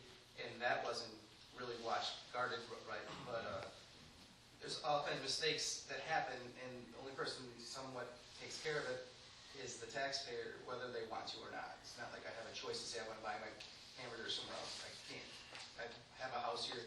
I won't be able to get rid of it, and I can't. I can just be stuck whatever you decide the multiplier is the following year on what your bills are. There's no adjustment. I just have to figure a way to pay in the extra increase. Well, I hope you could take a look at the website, because there's a great slide that shows how we compare when you look at all of your costs as a homeowner here compared to some of the surrounding communities. I don't live in those. I lived in McHenry before. My taxes were a heck of a lot cheaper than they were here. And you're saying the multi was higher there, but my taxes were cheaper there. On the same house that I had. My house, it was only $8,000 to $7,000 a year when I lived there a few years ago. My house now was over $9,000. So I'm thinking they may have adjusted, or maybe didn't increase it as quickly in a short term. in the city of McHenry? What? In the city of McHenry? Yes. Off of Kern Road, I would assume that's the city. You may be, and he's looking, when this gentleman talks about his tax rate, you're looking at the overall tax rate. You're not looking at you're looking at schools, you're looking at, the whole, your whole total multiplier, And when split it here, and a bunch goes to the school, and it's an extreme amount goes to the school, which, I don't know, like I said before, it's spread out pretty thin to a bunch of schools, and I think the budget would probably be easier if there wasn't so many little schools and there was just a couple of. Well, we can't control that, only as a voter as you are. Fund, and it grows if you don't spend it, and so they're like other, Grant High School, I lived in Grant when I went to school there, they had a ton of money in a building fund, they never spent it, and that's where they were able to spent quite a bit on additions on their high schools in the beginning until they grew until they got. What Grant did is I think, and I can't speak for the school district, but what Grant did is I think what the school district here is thinking about doing. I'm not saying, it's just what I know from hearing from school board members and stuff, is that they retired their bonds just like they're going to do here. I think they're 2 years away from retiring the bonds in our school district, okay? And what Grant did to redo theirs is they kept the tax rate the same, and they redid the, reissued the bonds.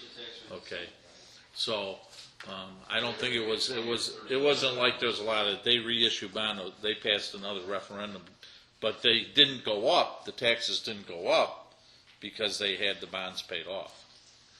The building bonds, the capital bonds. Okay. And there's a lot of school districts doing that because they were able to refinance their bonds a few years back at a lower rate because the interest rates were so low, so they're trying to pay them down in order to keep the tax rate the same. I'm not speaking for the school district, that's just what I'm hearing, Before, I have a budget that I have to keep, and as you've seen before, I had to charge less just to get the work, to have work to pay my bills. Right. And so, and then to have my bills go up because it doesn't happen everywhere, it only happens in the private sector, it doesn't happen in. The public sector. I'm sorry, it happens, public sector, it happens, but it doesn't happen in the government, it just happens. And then what happens, the reason why it happens is then eventually you cut a job because you can't, instead of just cutting a wage. We all understand your pain, we're not arguing with you. And I'm just saying, it's hard for me as a taxpayer to say, oh yes, I'm gonna vote yes to an increase of something because I know I take a few dollars here, it's already gonna go up quite a bit more here. And then to say, and then to have that over our heads about the education of not having any education of where money goes from new money coming in. And like, you have slot machines too, I mean, I don't understand. And that you didn't have to approve that to buy something else, you could use that money to fund something that's negligent right now, like. Well, I think that's what we need, I think that's what we're saying, we need to Or- take a look at that. I mean, I don't know what you intend, I mean, the other cities use their stuff for other reasons. There's other states that have all their commercial money taxes are so high that they have very little property tax. I mean, very little. That's the goal. That's the goal. It's a hard one to achieve. but I don't that's the see goal. it because when more money comes in, you find a place to spend it, and it's never gonna And I stop. understand that, I think that's the perception that's out there from the public, I couldn't agree more. I think, and I think that's why I'm making the case here, is that I think we need to make a statement here that we have received these extra revenues, and it is helped offset our capital program. We've got money set aside to certain, to some of these issues, and I just think this is It's our responsibility. the first step in paying back our people for allowing us to invest our money in the infrastructure that drew Walmart here, and now we got some of the Walmart money, and now we're able to give you a token little benefit for it. That's the way I feel about it. Okay. You want to film up a date for the next meeting? Yeah, do we want to try to do a board meeting on the 12th? Next week? You can make that the last one of the year then. So move the 19th to the 12th. Change the 19th to the 12th, if that would work out better for everyone's schedule. Are we absolutely sure that everybody needs to more deliberation? You won't be here, Rich? Not the 12th, no. John, unless you want to make a motion, even if your motion is to change it, that ordinance to being flat. I'd make that motion. I'd like to make a motion that we, We have Public Works the 12th. Oh, yeah, that's right. I would like to make a motion that we enact a flat tax levy for the year 2013 taxes. So for clarification, John, you would be proposing approval of this ordinance, except the 136,362 would be the From a previous 2.5 to number. a zero. Well, it wouldn't go to zero. We would go, Whatever. it would go back to the 110,807 that, Whatever a flat tax levy is, that's what I'm going to, was collected. and the CPI. What's the dollar on that? Right, so basically you'd be extending a levy of $1,022,444, which is what was collected this year. Yes.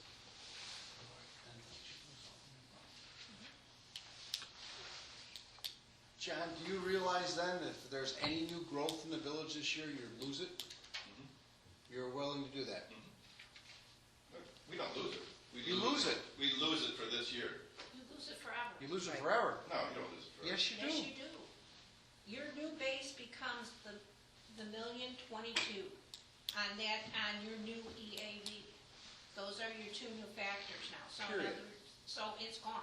So if there's 50 houses that are built in the village this year, you lose that increased revenue forevermore. But the. They still pay taxes to the Yeah, village. and the tax rate will change. The tax, The multiplier will change. it'll go down. It's gonna go down. So go down. It'll go down, Because it's the total, you're Yep. gonna keep that total dollar. because the total dollar More amount houses stays go, the same. more houses, the rate goes down. That's the thing that I don't think you understand, is that the total tax dollars stays the same. It's not that the new person is going to not pay taxes, it's just that No, everybody else else goes goes down. down. So Correct. the increased revenue That's from the correct. new growth Is lost. is lost forever. Yeah. That's why there's two portions of this levy. I just want to make sure you understood Okay, that. I'm all right with that. I'm all right with Do you want to wait till the 19th and talk about it, Rich? You have a motion on it. Or we have a motion on the floor, do we have a second on the motion, I guess would be And the then you question. can discuss the table. We have a motion on the floor, do we have a second?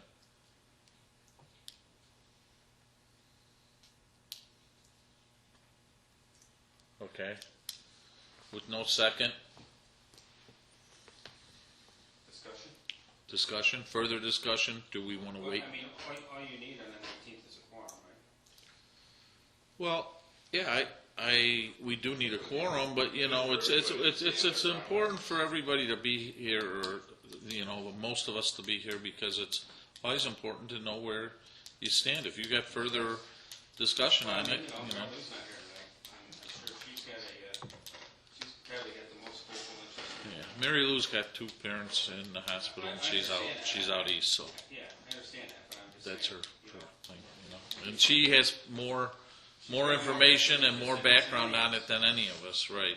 But I don't know if she'll be here the 19th We either. don't. We don't Or know the 12th based, or whatever day. or the 12th or whatever date, based on, you know, I mean, her parent situation I mean, that we she's could do dealing with. something with Public Works if you want to move it to the 12th. But, I will be here at 12. oh, you won't be here. Do you want to look at a Tuesday? I don't know if Tuesday's possible. How about, Tuesday the 10th? That's next week. Does that give us time to put stuff yeah, so together? we're pretty quick there. What about,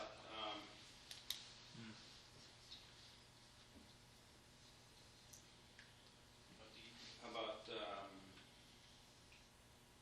16th, Monday? Monday the 16th.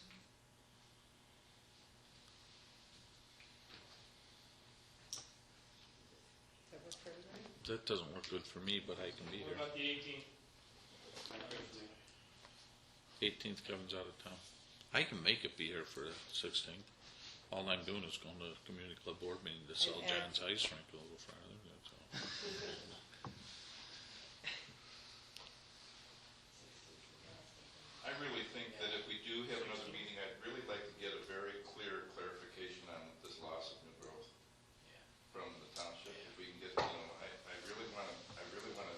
From the county. Absolutely understand without any question what that would mean to us in dollars. So what you'd be looking for is comparison of, say, this year and the next 3 years out, Yes. to see what, Yeah, you you know. know, take it out, Because- take it out like 10 years. Because it's a $10,000 loss in revenue this year, right?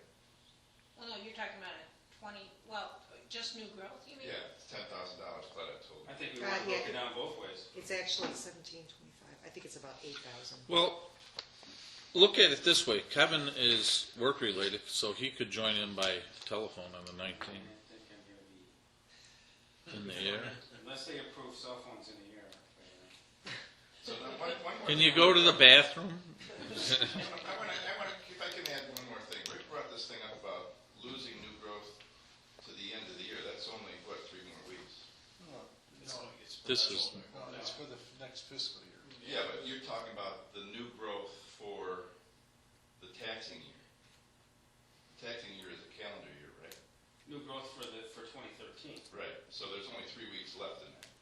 So we pretty much know what our new growth is gonna be right now for the year almost, unless somebody comes in and says, No, there's some things that get adjusted out. For example, the county right now is telling us that that number is about 500,000 in assessed value, and that is low. It will be higher than that. But it's. Just because they need to finalize It is that. it's for the tax year. Right, for this tax year. It's gonna go on the Collected multiplier next year. for next year's tax Correct. bill, which is 2013. John, my only thing, as being a past finance chairman and listening to what they're presenting to you, I just, if you guys are looking to make a statement to reduce the impact on the resident, okay, I strongly recommend that instead of playing with the CPI adjustment on the tax levy, which has a compounding effect forever, Rick, we understand. that in order to save that $8, okay, I would much rather say, okay, predicated upon the new revenues, we're going to eliminate the vehicle stickers. that doesn't sync out with me. It's $20 versus $8. It's $25,000 in revenue a year lost forever. Well, so is this though. I think. So is this. But No. Rick, Yes. It's a it is. compounding effect of the Rick, 25,000. Rick, I think what No, we're no. asking for, before we vote on this thing, is to hear the facts. Right? So what is the breakdown 10 years out with the difference between the growth in the CPI, the difference between the two, right? yeah. And what if we went to a 2-year vehicle sticker thing, you know, and just to realize what the expense or the cost is. Okay, and I understand that. Compare apples to apples. But John, I think you're under a misunderstanding here. That $25,000 is every year. It's never recovered. If you give up that $25,000 this year, next year, it would already be in next year's. So once you give it up, it's $25,000 every year from now on. Okay? I would much rather see you, if you want to make a statement, you want to give up $25,000 a year, give up vehicle stickers. It's the same amount of money. It's just a different revenue source. Well, no, it's more money this year. It would be more of a savings directly. It's to- more of a direct savings this year, but I think To the resident. Right. to the resident. It'd be you more don't of a have savings, cost impact. right, cost impact right now. But I think what everybody, if I'm reading the board right, I think until we have those projections from Lori and see that drawn out, I don't think we feel comfortable making that decision. I think we want to see, pardon? We have time. We have just time. Work our schedule around here. Right, So I think we need to look under the hood on this. Right. I think the one thing that we all are in agreement is that the residents need a break. How you give them the break is that question. right. What's the bigger bang for the buck for you? And what, long term, what makes more sense on how to do that, okay? So we're in the closed portion, actually, of the board meeting. Resident input is right when we start. But if you want to add something, I'll let you add it. There's one little thing No, go ahead, raise it. I understand if you get rid of the city sticker, then that's part of your revenue you would get in anyways, but then you would just figure that in what your income was, and say that you're not getting that $25,000, you just say now that you have to raise your multiplier to cover that next year anyways? No, No, no, Because that's part of your income? no. no. It would be either or. We're just What saying it's- we're saying is that the sticker, by eliminating vehicle sticker, that's a bigger direct savings right now. We're looking at an average resident's paying $800, I don't know, on $8 on a $300,000 house versus 2 cars or 5 cars or 3 cars at a home for $30. So are we looking at giving $30 back or $8 back this year? I know, but you're consider that's a part of your budget, right? That the $25,000 you get from. So I'm saying if you take that $25,000 out of your budget, you're gonna have to find it somewhere. So then if it's out of there, you're gonna raise the multiplier on the house anyway. No, just to because cover that with the, 25,000. with the No, stickers, no, there's no. costs that go Yeah. with that, so we'll be saving certain costs, and that's one of the things we wanna look at. Right. Will it basically be evening itself out if we use that? So if we vote to approve the levy, and your taxes go up by $8.59, but along with that, we elect to eliminate vehicle stickers, Right. and you save $20 for your house. $10 per vehicle. Here's something else to consider too for us, because We may, just to answer your question, the board may decide to hold the levy flat or increase it, or they may decide to do both. I mean, we're looking at all those costs, we compare all those costs of what it takes to enforce vehicle stickers compared to what we get out of it.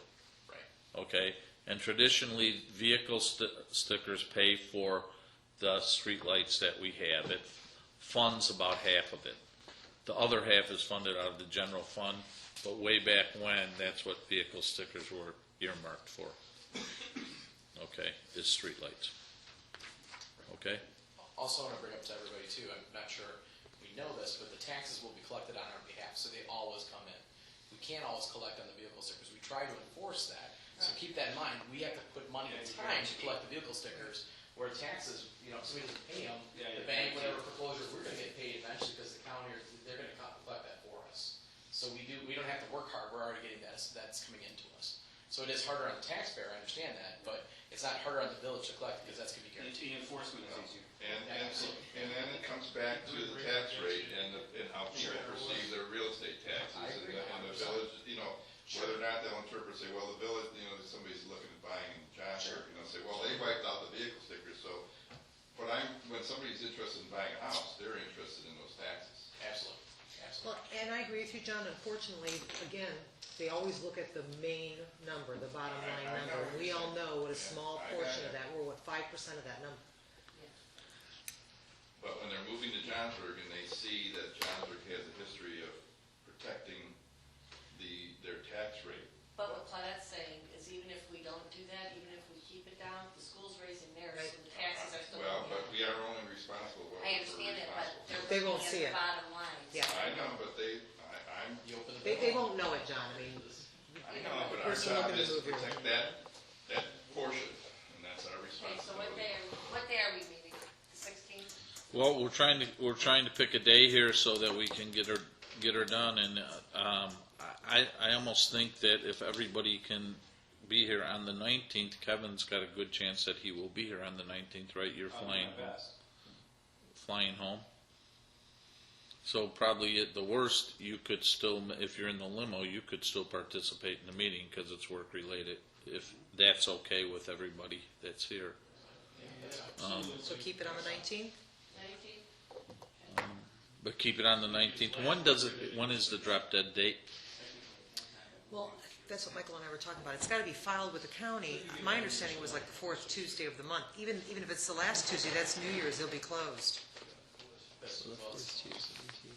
Or So Christmas Monday Eve? So get on file that Monday. No, it would be the 24th would be Christmas Eve. Yeah, we can That's get the it, we can fourth get it Tuesday. filed like by Monday the 23rd. We'll get it in. I'm not worried about that. So basically, the 19th is basically. We really need, yeah, we have to get that done. We would have to get it done on the 19th. If something would go wrong, we'd be in doo-doo. How do we do that? I don't know. Right, the county clerk to accept. Well, the other option is have it on the 18th, and Kevin would you be available on the evening of the 18th by phone? Yes. Is everybody else available the 18th? Wednesday? Yeah, Wednesday the 18th? Sure. Wednesday the 18th. Then Kevin would be available by phone, and he could participate in the conversation. Can Mary Lou participate because of medical absence? No. Or is it only work related? I think it would be her medical absence. Yeah, and she's not the one who's sick. Right. So I Okay. don't think she's eligible. Okay. No way to make a special exception?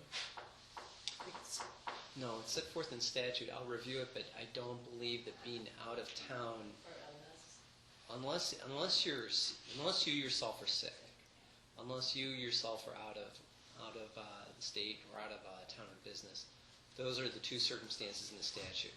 We mirror the statute in our ordinance, but I don't think we have that flexibility.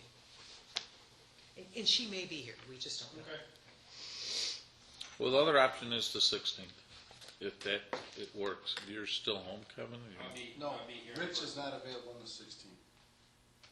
Rich isn't available on the 16th. No. Which is the 16th? Monday, the 16th. No, that's fine.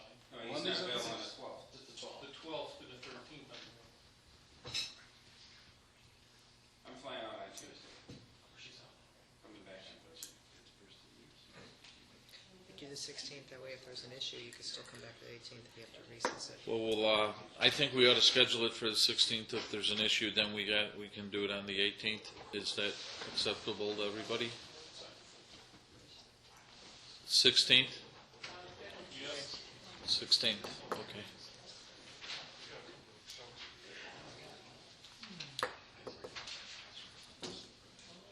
Okay, let's move on. And will that give you enough time to get that information put together? Yes, that gives us next week, right? Lori, Yeah, we got that next should be good for you? Yeah.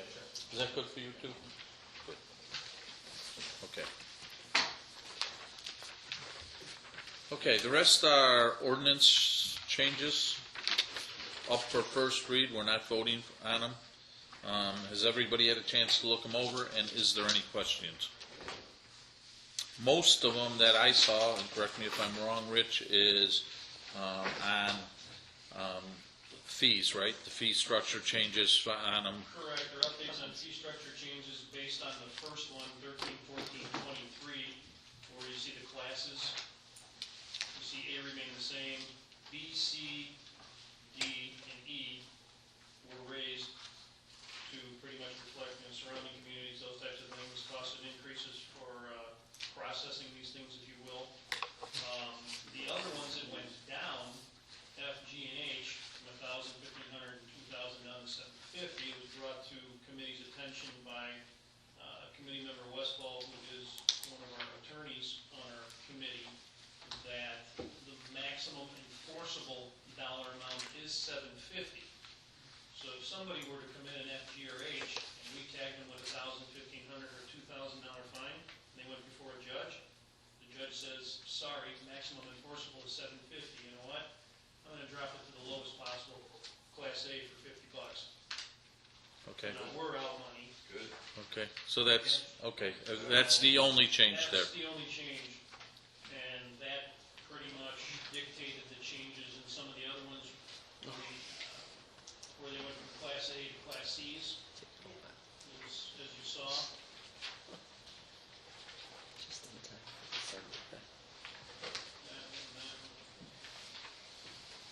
And that pretty much is all of them except the non-highway vehicle on village streets, correct, Rich? Same type of changes were in the fines to bring them up to other communities, right? Correct. Any questions on the operation of non-highway vehicles on village streets? Everybody good with that? Clear? Rich, the only question I had was the $50, when it says inspection fee $50 should be assessed for each non, how are we gonna pose that? How are we gonna do that? So that's gonna be done by our police officers. Okay. Keith, and committee felt that $50 was enough to cover the inspection fee and the cost of the sticker, right?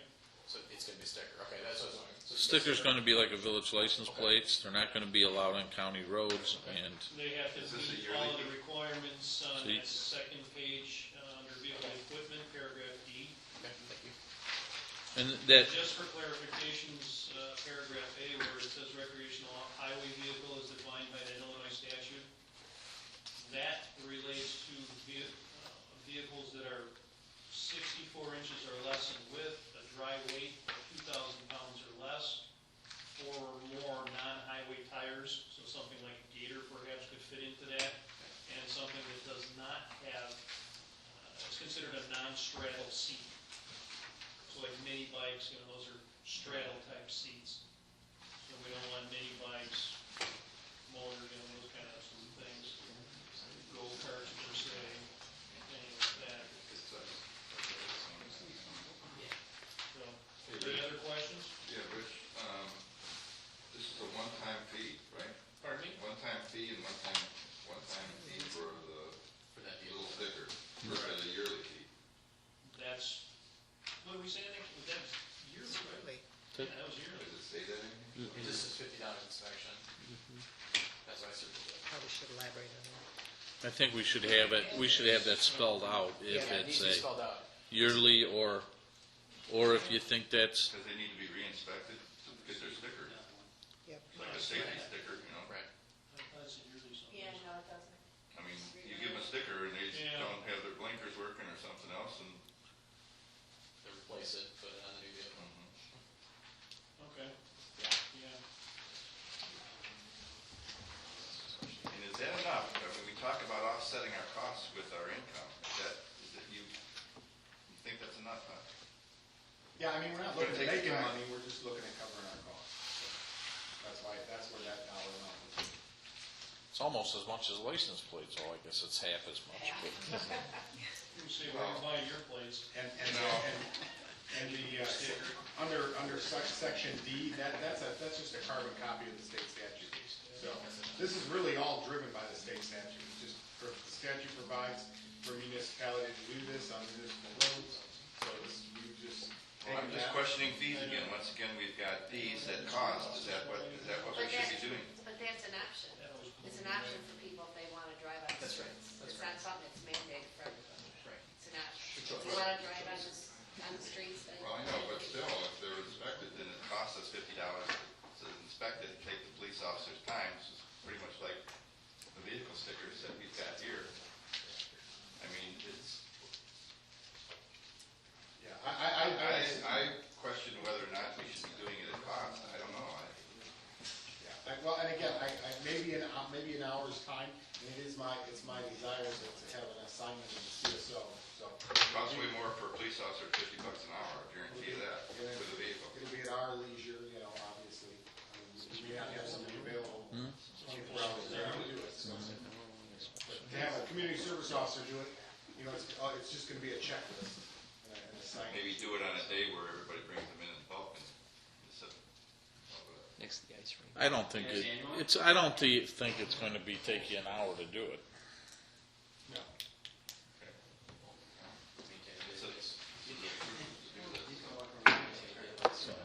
Okay? Any other questions on that? And like Keith says, that's pretty much driven, that's carbon copy of the state ordinance, so it's not, okay? Any other questions? Everybody get a chance to read it? So we're saying $50 annually, correct? Yeah, we'll make that change to the ordinance. Database and all that stuff. Okay. Any other discussions? Any other ordinance that will be on for the vote on the next meeting? And so we're saying we're going to have the next meeting on the 16th, and if we have problems, we can always go to the 18th or 19th for the levy. So 16th, Monday the 16th. Okay? All right. Can I entertain a motion to adjourn? So move. Second? Second by Trustee Janice. On the roll, Trustee Janice, Trustee McAvoy, Trustee Sis, Trustee Heeman, Trustee Clemstein. Thank you.